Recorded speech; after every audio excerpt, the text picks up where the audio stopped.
एक दिन की बात है। एक किसान अपने खेत के पास स्थित अनाज की कोठी में काम कर रहा था। काम के दौरान उसकी घड़ी कहीं खो गई। वह घड़ी उसके पिता द्वारा उसे उपहार में दी गई थी। इस कारण उससे उसका भावनात्मक लगाव था। उसने वह घड़ी ढूंढने की बहुत कोशिश की। कोठी का हर कोना छान मारा, लेकिन घड़ी नहीं मिली। हताश होकर वह कोठी से बाहर आ गया।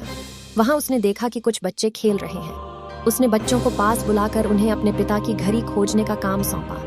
घड़ी ढूंढ निकालने वाले को इनाम देने की घोषणा भी की। इनाम के लालच में बच्चे तुरंत मान गए। कोठी के अंदर जाकर बच्चे घड़ी की खोज में लग गए। इधर उधर, यहाँ वहाँ, हर जगह खोजने पर भी घड़ी नहीं मिल पाई।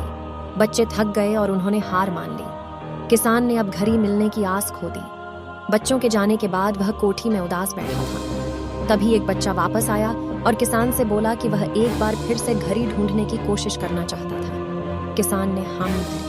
बच्चा कोठी के भीतर गया और कुछ ही देर में बाहर आ गया। उसके हाथ में किसान की घड़ी थी। जब किसान ने वह घड़ी देखी तो बहुत खुश हुआ। उसे आश्चर्य हुआ कि जिस घड़ी को ढूंढने में सब नाकामयाब रहे, उसे उस बच्चे ने कैसे ढूंढ निकाला।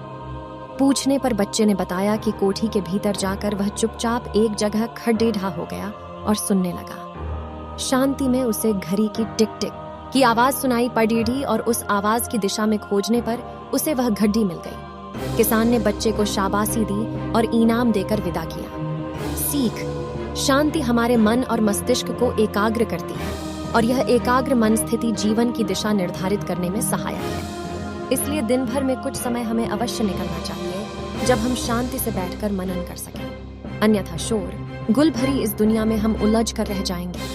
हम कभी न खुद को जान पाएंगे न अपने मन को। बस दुनिया की भेड़ चाल में चलते चले जाएंगे। जब आंख खुलगी तो बस पछतावा होगा कि जीवन की ये दिशा हमने कैसे निर्धारित कर ली। हम चाहते तो कुछ और थे, जबकि वास्तव में हमने तो वही किया जो दुनिया ने कहा। अपने मन की बात सुनने का तो हमने समय ही नहीं निकाला।